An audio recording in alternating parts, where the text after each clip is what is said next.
are you familiar with like competitive Excel? Oh, yes. Yes, I Okay. am. I know that it exists. I have not. Okay. Well, actually, I have watched it just a little bit, Yeah. but Yeah. That's good stuff. that is the thing that my brain is not capable of comprehending. Oh, yeah, same, I think, probably. Without like hours of study. Yeah, competitive Excel is the funniest esport. It's like Yeah. I can't remember where I was, but I was in most likely a hotel or Buffalo Wild Wings, and on the television was competitive cornhole, Okay. and it feels the same way to me, where it's like a completely mundane, normal thing that people do, but has like shoutcasters and uniforms and like chyrons and all of that stuff when people are Yeah. showing it, and it's just like, this is just a bunch of like, how are these people supposed to perform cornhole when they're not holding a beer in the other hand? Like, this is not a competitive thing. You can't do this. Yeah, you're not allowed to give 100% of your attention to this game. Exactly.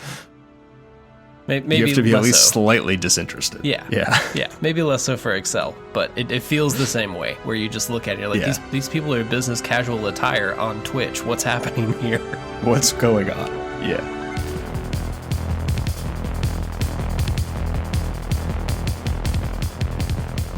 Hello, and welcome to Codex. It's a casual lore podcast. My name is Phil. I am Logan. And today we are talking about Lyrium. A rock? A metal? Perhaps the divine rivers of the metaphysical realm? Whom could say? Could be all three, maybe? It very well might be. Okay. But before we get into that, what's your bright spot, Logan? Oh, man. I feel like I've forgotten so many of these since it's been a bit since we have been in front of a microphone. Mm-hmm. I'm gonna go with I just started rewatching a YouTube series from the channel Jeoparite, Jeporite, and he does what is referred to as a snowflake Iron Man account. This is a region locked account to the northern latitudes. So if you extend the ditch for the wilderness in both directions across the entire map, he stays north of that line. Okay. Is snowflake because it's cold, or is that a specific thing? Snowflake because you're doing like really specific dumb restrictions. Okay. Yeah. But the specific bright spot is like it took him, I think, 2 years from the time he first started recording to getting episode 1 published. Oh. Yeah, he operates on like our time schedule. Which is like, man, yeah, we'll get there. Sometimes I'm gonna have to give myself an ultimatum to do it, but like it'll get there. But they are excellent on top of that. So it's nice to see a like highly polished product that I think is very well done, that is produced in the same manner that we end up approaching things sometimes. Nice. And you started rewatching this? Yeah, I like lost track at some point. So I'm sure there are an episode or two that I have not seen yet, but I haven't made it that far. That's awesome. I was current a while ago. I can't imagine having 2 years of planning to go into doing that. I don't think it was like 2 years of active planning. I think it was 2 years of I started this project and I got 80% of the way through it, and now it's not as interesting to me as I wanted it to be, sort of thing. At some point, what he did was like, okay, I'm no longer allowing myself to play on the account until episode 1 is published. And it was from there that there was a pretty big time gap. Okay. So it's a good challenge. Yeah, it's that kind of thing that I definitely connect with. Nice. What is your bright spot? of these past few weeks here? Oh, my bright spot is let's see. I made cranberry orange scones yesterday for breakfast, which is not my bright spot.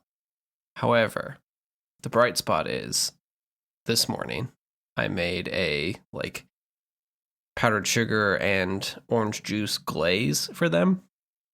And Okay. putting that onto a cranberry orange scone just leveled it up from this is perfectly fine and serviceable breakfast food to I now have a delicious breakfast dessert that is bringing me joy and happiness and citrus brightness in the morning. Is this dangerous technology you have uncovered? Oh, I mean it's technology I've known for a while, but I do the best part about making scones is that almost always when you purchase the ingredients at the store, you only have to use half of them to make the batch of scones. So the actual dangerous technology here is that I still have almost everything left over to make another batch, perhaps tomorrow. Whom's could say?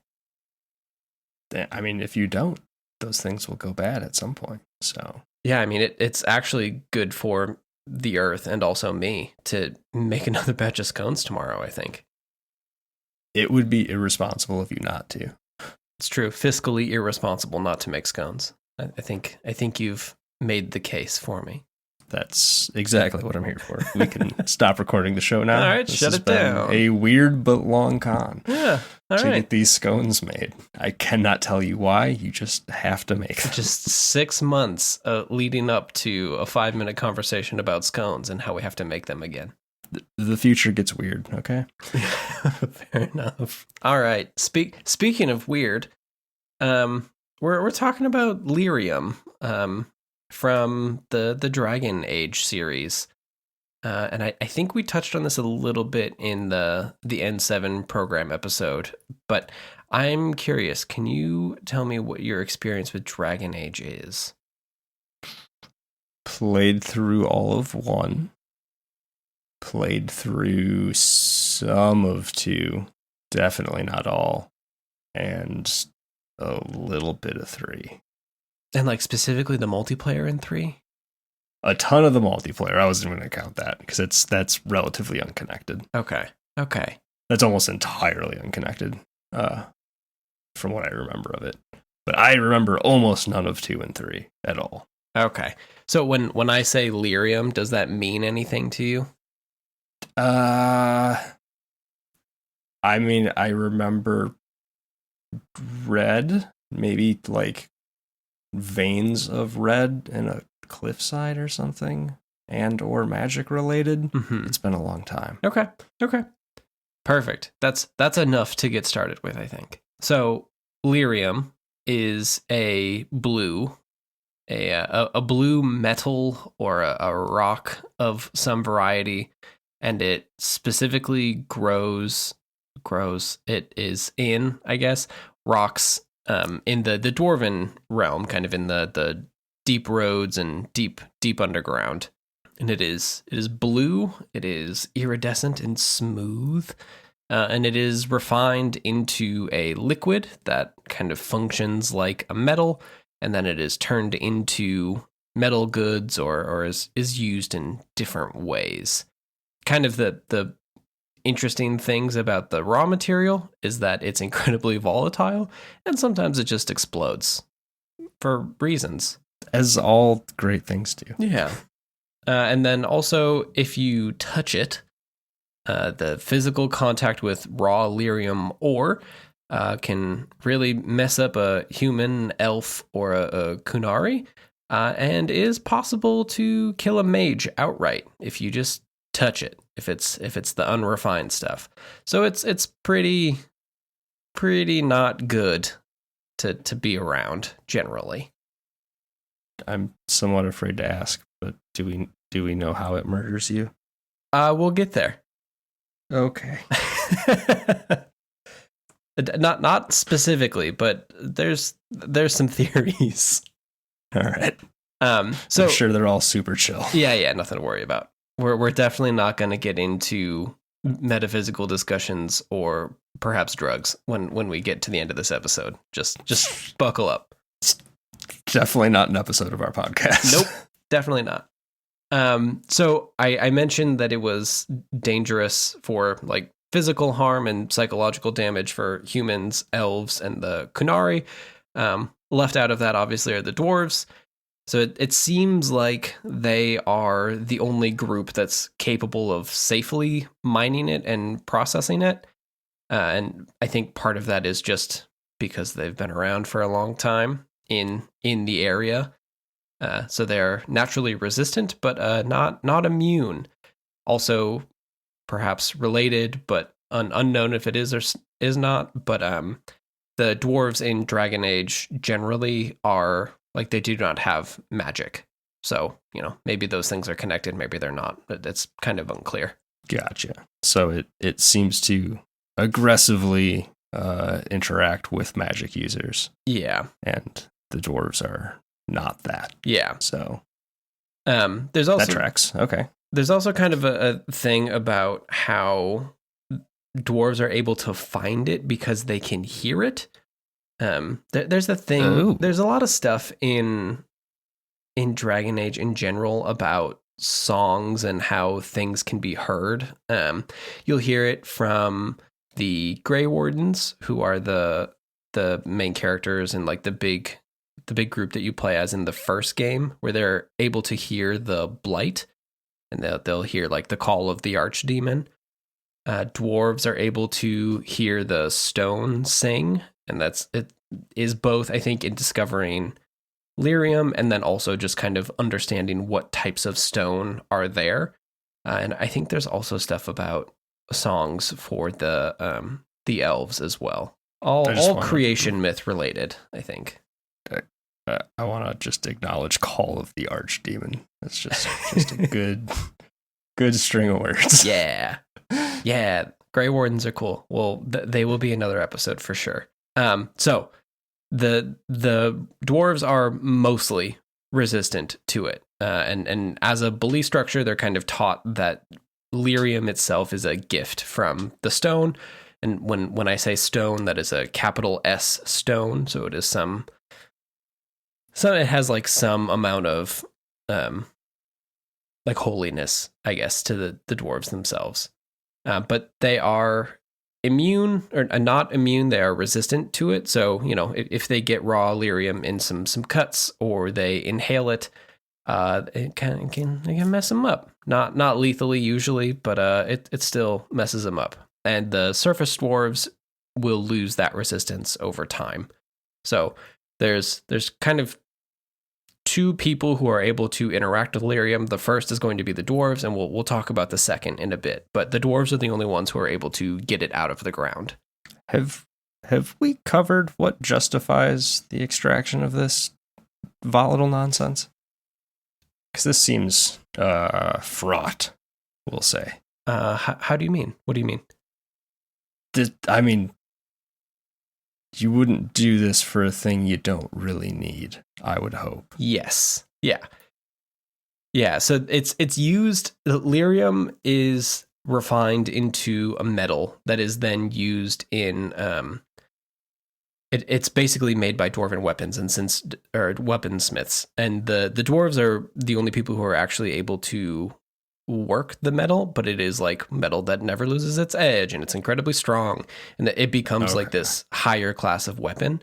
It also has it's really good for enchanting with, so it becomes really important to the trade of magical goods as well.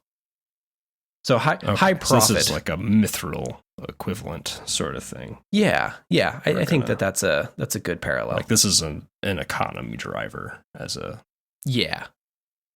good. Okay. Yeah, and it is nearly restricted by the dwarves. Like the dwarves control the supply of raw lyrium, and then they refine it, and then those goods are kind of restricted by the dwarves selling the refined weapons, and then also there's the human chantry, which we'll get into in a little bit. But yeah, that's getting it out of the ground. And I guess before we kind of get into more detail about who uses it for what, I think we do have to take a step aside to the metaphysical for a bit.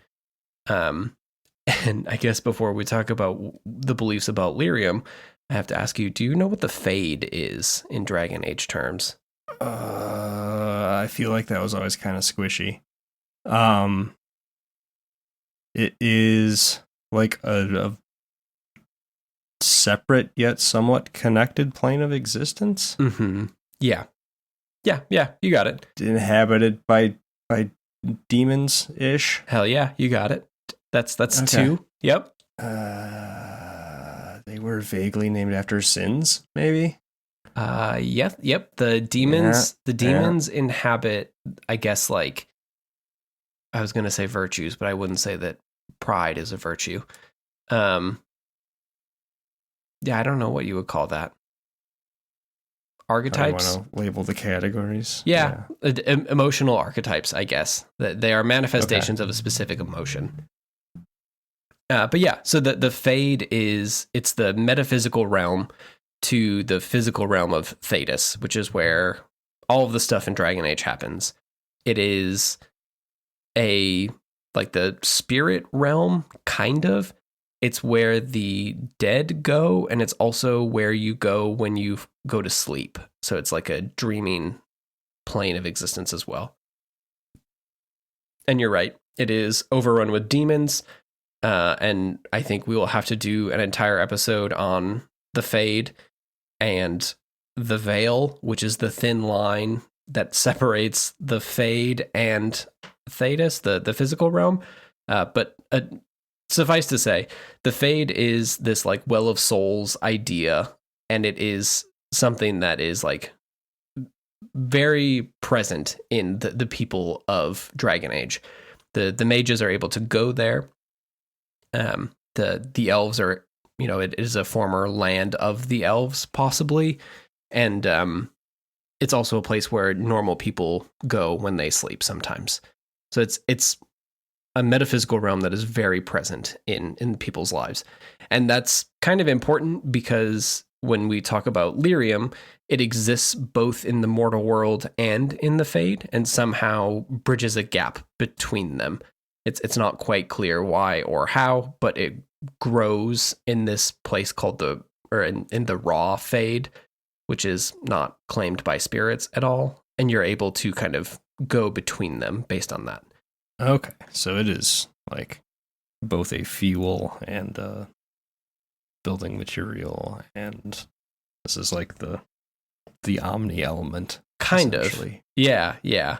And it's also, because of that, it is connected to belief structures for the humans, the dwarves, and basically all of them, all of the races. I think besides, I don't know how much is known from the Kunari perspective, just because they haven't been super prominent perspective characters in the same way that humans and elves are. But yeah, so the dwarves believe that Lyrium is the blood of the Titans, which are the primordial beings that were the precursors to dwarves. And that's why they think that it kind of has a song, because it is the blood of their old gods. Or it's pretty metal. Other old gods. Unclear. Everyone has old gods, right? So, it's a tough to know. Enough old gods to go around. Yeah. And I guess speaking of old gods, Lyrium is kind of believed by the Chantry, which is the another episode we're gonna have to do. The Chantry is the Dragon Age equivalent of the Catholic Church, I guess, but like during the time of 2 popes. So like 1400s Catholic Church. There's the Northern Chantry and the Southern Chantry, and that's not important to talk about today, but their whole thing is they're the Andrastian faith, and they believe in the Maker, which is the person who made the world. And they believe that Lyrium is the waters of the Fade, and the very substance of creation. Everything was made from Lyrium, and I guess the raw stuff you see around is just leftover creation juice that never got used. Seems a little poorly thought out, but sure. Yeah, a little bit. It's a fantasy world, Yeah. Just like the person who made it, hey, they didn't plan it out right. They had extra. They have a little extra, just in case something gets a little weird. You never know. Maybe the maker will return. A few extra wooden dowels, just in case those ones break. Yeah, some spares. You never know. The last thing that we need to talk about that will come up a little bit later is that, especially by the end of Inquisition, there's a specific, I can't remember what the DLC is called, but there's a specific DLC that's related to going into the deep roads, going deep into the mines and finding some Lyrium mines. And part of that reveals that there are scholars who are studying the Lyrium, and they believe that it is alive, not just an inert metal, which, you take it being connected to the magical realm, and, it seems that perhaps it is alive in some form. That raises some ethical concerns, I would imagine. Yeah. Yep. Yeah, sure does. Sure does. But let's not talk about that. Let's talk about what we use it for. Okay. So Lyrium, like I said, it's mined and then it's processed by the dwarves. The dwarves, along with the Tranquil, which we will talk about in a bit, they turn the Lyrium into weapons by mixing the Lyrium into steel. It makes indestructible armor and blades that hold edges forever. And then they also are able to enchant those items with the Lyrium. So by putting Lyrium dust into the metal creations, it kind of gives them the ability to take on better magical properties, I suppose. Okay. Yeah, it's like seeding it with a little bit of a foundation that they can magically build off of. Yeah. And that is the basic trade of what goes on. It's also, mages will use refined Lyrium, and they'll put it into liquids and then ingest them as Lyrium potions, which I think were a much more prominent thing in the previous Dragon Age games. There's not a ton of Lyrium potions going on in the Veilguard right now. But those potions basically allow mages to enter the Fade while they are fully aware, which is something that usually doesn't happen unless you're really powerful. That's the one that seems weird if these things are alive. Mm-hmm. Yeah, we'll find some really terrible some terrible versions of that in a bit, as is tradition. One of the I'm trying to remember which game this is in, and I have completely mushed the previous 3 Dragon Age games in my head together. But another quest line that is a very good name that will kind of help us explain what goes on with Lyrium is the Anvil of the Void. Does this sound familiar to you at all? It's ringing some kind of a bell. Okay. But it's also generic enough that it may be unrelated. Yeah. It could also just be a Destiny location. Yeah. Yeah. I think the basic gist is that you go into the deep roads, you're supposed to find this highly coveted Anvil of the Void to make cool stuff. And I honestly don't remember what it was for. But it was because a dwarven paragon named Caradin is like fabled to be this great savior because they are able to create living golems out of Lyrium, and then they held back the blight at some point in long time ago. And you're supposed to go rediscover this anvil, find out what's going on, and hopefully use that for your war effort. Yeah, this was a decision point in the first game, I'm pretty sure. Okay. I think this was decision point number 2 is what's coming into my head. Of like you eventually do find this and then choose to either start making golems or blow the thing up and leave, I believe. Yeah. It's pretty fuzzy. It's been a lot of years. Because the decision point there is that when you find it, you discover what actually happened with this device. And it's not that the Lyrium used in the process is like granting life to these things. Actually, what's happening is that the anvil is making a giant set of armor the size of the golems that you want to use. Then you stick a dwarf in there, and you pour some liquid molten hot Lyrium right down the gullet of those dwarves, and now they're golems. Huh. That seems like you took a few steps off the path if you made it that far. Yeah. We'll say. I'm not sure how you get there. Like you really have to test it. Yeah. Someone's got to line up to be the first in line to do that, but I bet they didn't pick. Would be my assumption. Yeah, probably not. So they do that, and then they use a specific control rod, and now they have a marching army of automaton golems, and that's fun, and it held back the darkspawn, and good on them for it, I guess. We're doing utilitarianism. Yeah, is what we're doing here. Yeah, it was hidden away for a long time after that, though, so maybe the person in charge was like, actually, I feel bad about all this bad stuff I did. The last kind of major use of this by the dwarves, at least, and I think if you made it to Anvil of the Void, you probably ran into this, but there's a group of dwarves called Shapers, and they create Lyrium runes, and they are stored in the archives of Orzammar. And what they are is they are actual, I guess, like magical memory crystals that are saved in the great archives. So the Shapers are people who are able to work Lyrium into, I guess, books. Holocrons? Yeah. They make holocrons. Yeah. You know? Okay. Yep.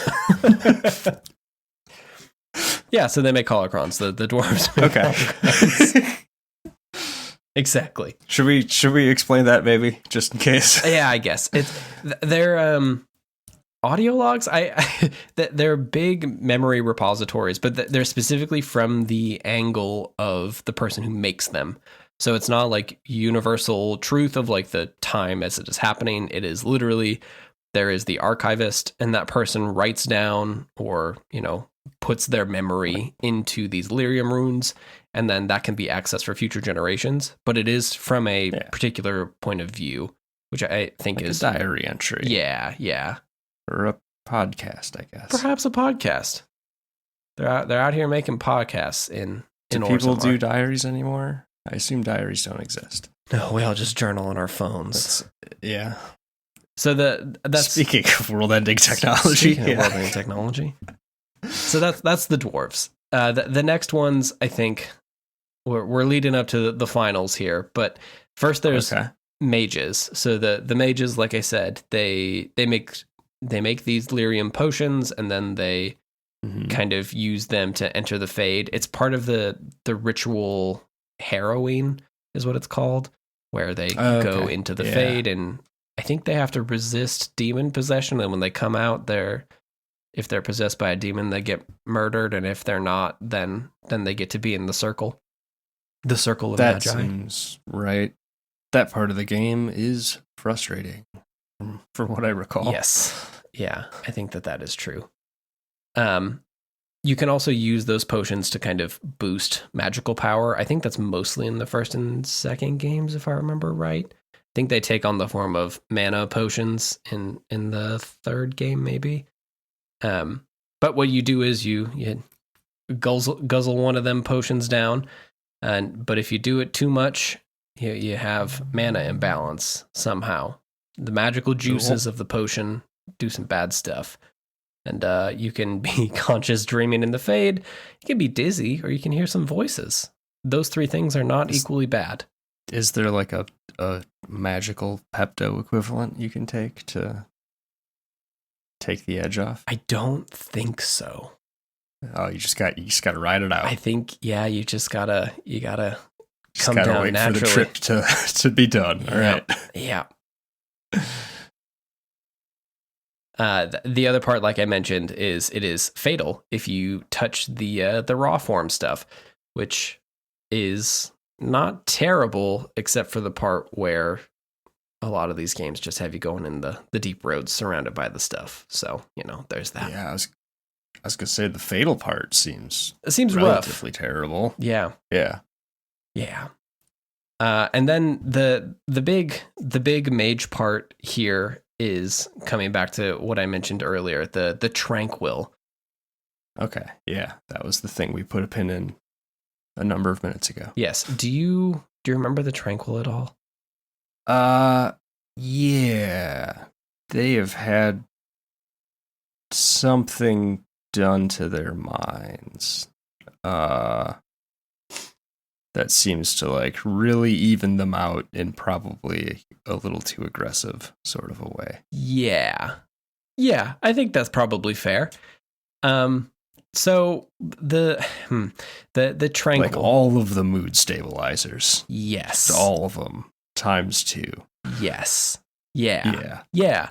So what happens is it's called the Rite of Tranquility, and it is a ritual, I guess, that's done on mages, and the idea behind it, and then we'll maybe get into the actual use, was that it was intended to be a tool of like last resort to stop uncontrolled mages who are kind of going crazy and are very destructive and either hurt themselves or others.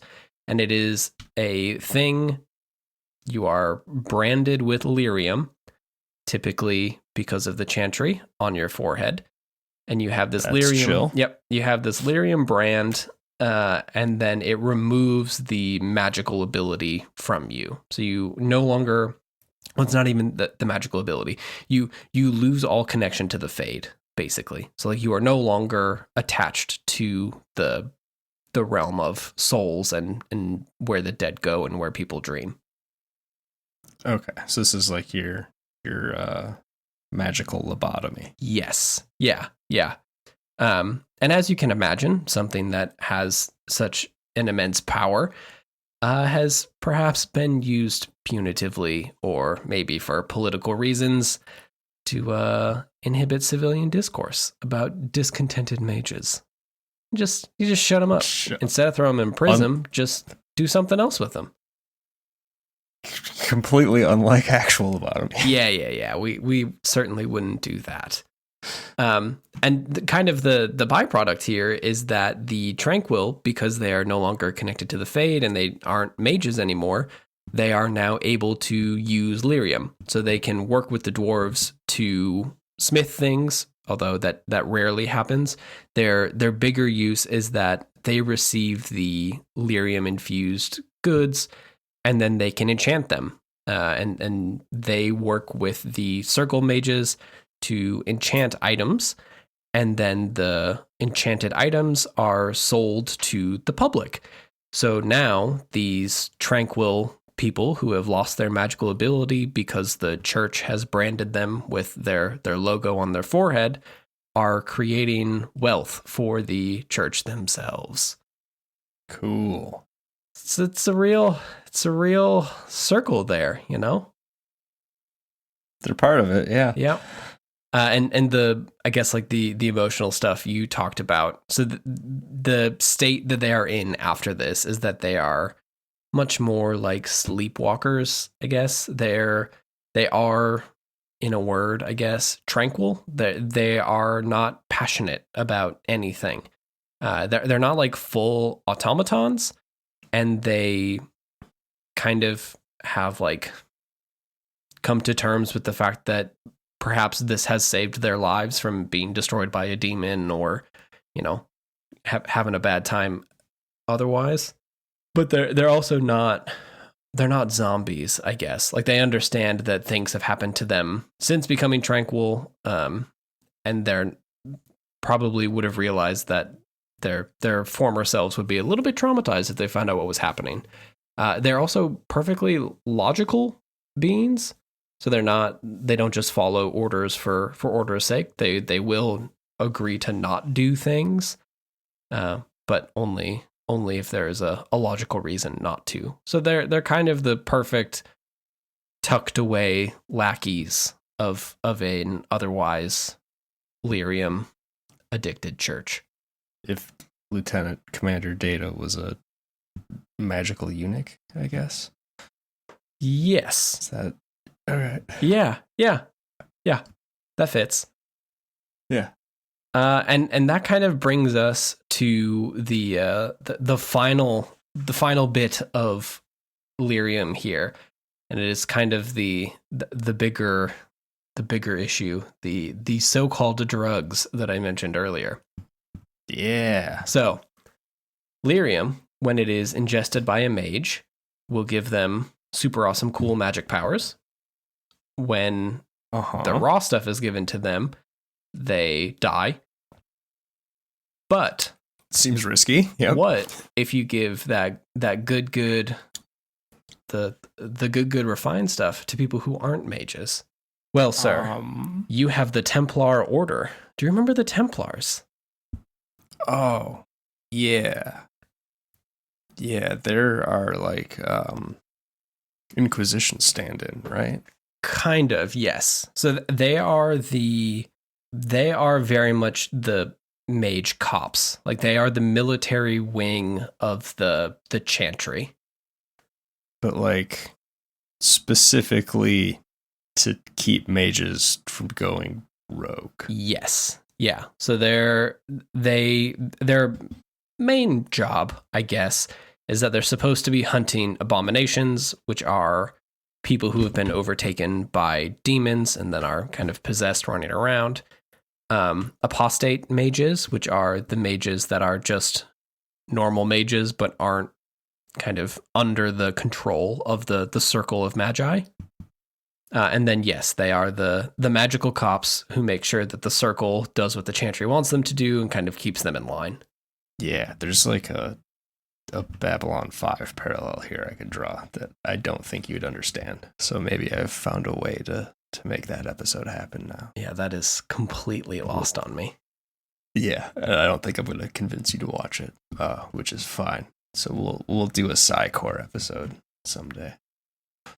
That sounds fun. Psy-Core sounds like a good name of something. Yeah. That show's probably best consumed via a wiki article anyway. Those are my favorite things. Yeah. So the Templars, they, in order to keep the demons at bay and control over the mages who can just summon meteors and stuff, they have to have their own power.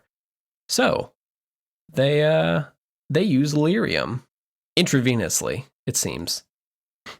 Okay. Also seems bad. Who?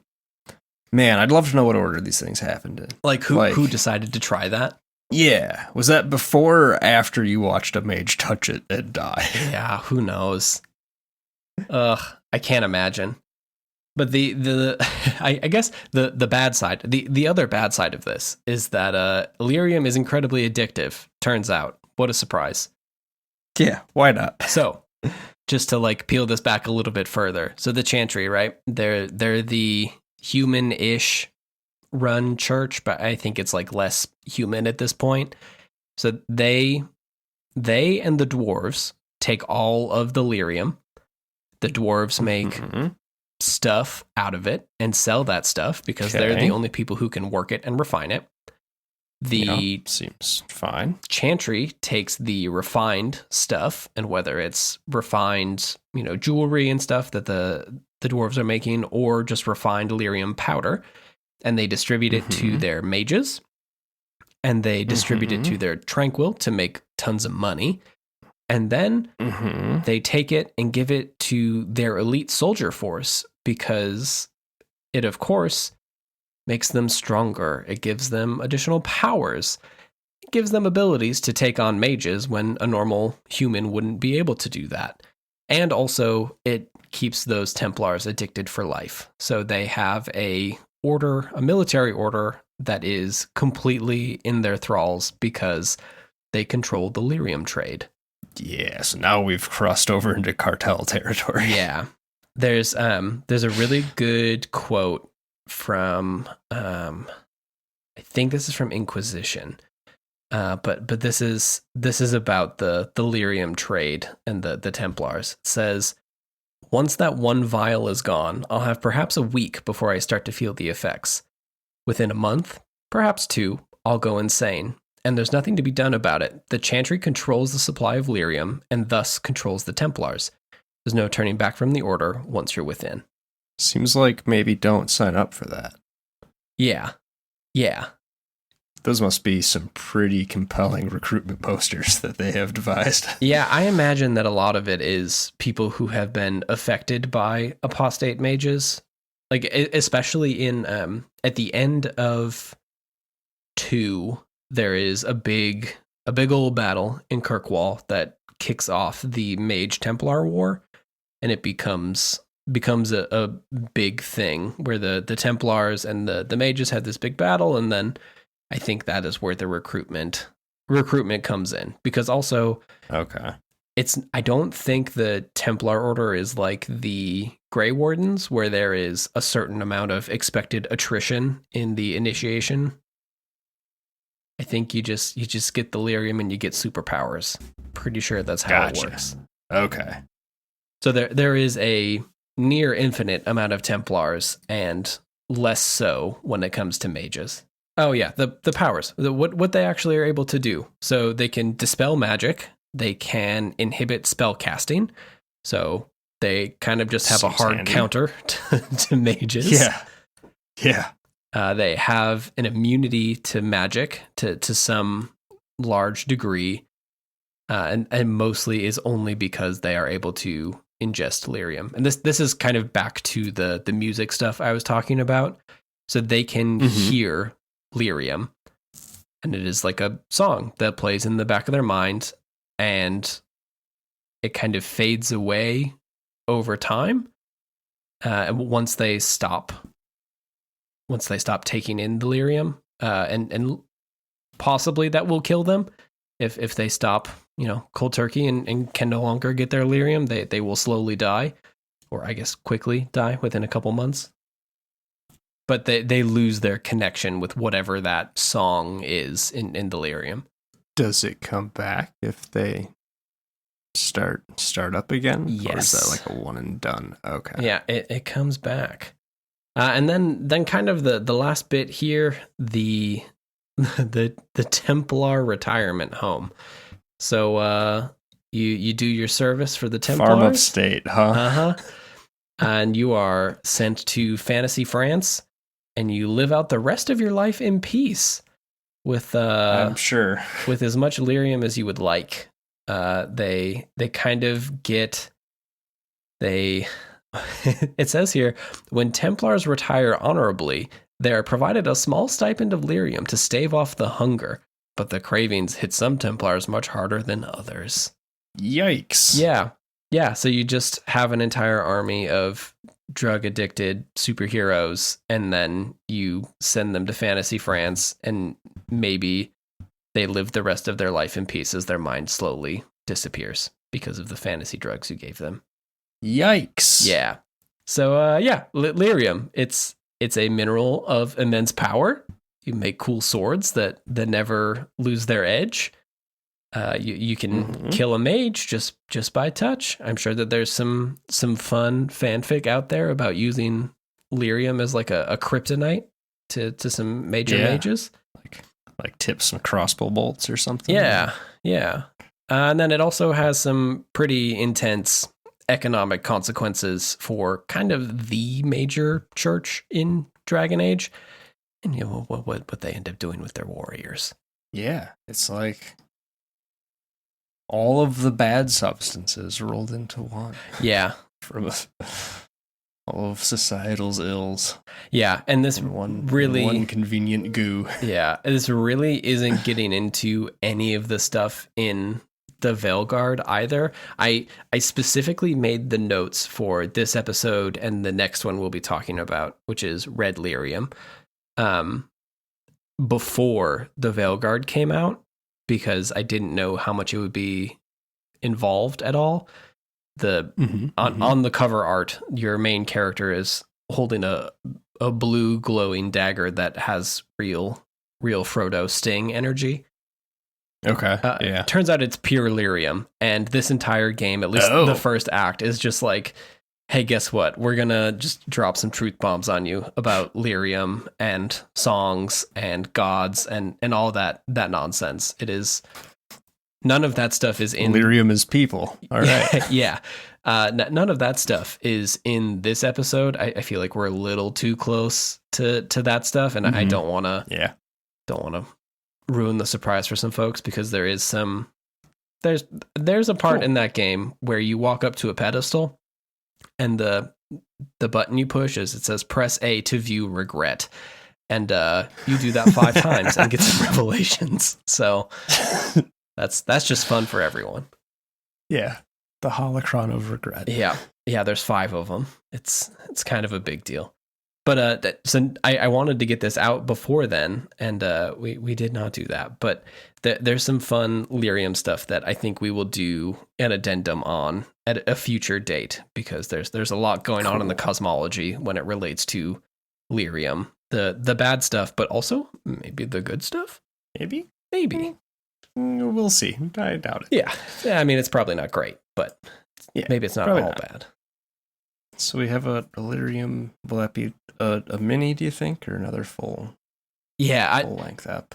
Our next mini episode will be Red Lyrium, because it's mostly retreading some of this stuff with a little bit of change and less about what people are doing to make things out of it, and maybe perhaps more about the drugs. Okay. Which will be fun. Solid. All right. That is our episode on Lyrium. It's real bad for you. Yeah, it's real bad for you. Don't take it. Turns out. Stay away from it, and also don't eat it. Or touch it. Or exist in a society that relies on it. Don't get a paper cut near Lyrium and then get some in your finger. That's bad for you. So thanks for listening. That's going to be our episode on this. Like I said, next we will have our mini on Red Lyrium, which will be coming out. And I think that will technically close out BioWare month, but I do have one more actual Veilguard topic I will be bringing in. Cannot be stopped. It's about the dead, and that's gonna be a good time. There's a new faction that I did not know about until I started playing this game, called the Mourn Watch, and they're necromancers, and we're gonna have some fun discussion about the dead. It's good stuff. That's a fun name. Yeah, it's a really good name. They're very green and purple, and it's as they should good. Be. That's some good high fantasy nonsense, I imagine. Yeah, we're gonna perhaps talk about the questionably alive or dead king of Navarra, and perhaps the necromancers that talk to him to disseminate policy to his people. Perfect. But that will be another Codex entry for another time. You can go to gordonhamburger.com for links, words, videos. I don't think there's anything new coming up. Maybe that Starfield video, but I wouldn't hold your breath on that one. Turns out it's hard making videos. Videos are hard. Our music is by Nicholas Cahill. You can find the link to his SoundCloud in our bio. As always, rate and review. And we will be back next week with another Codex entry on another rock, but this time it's red.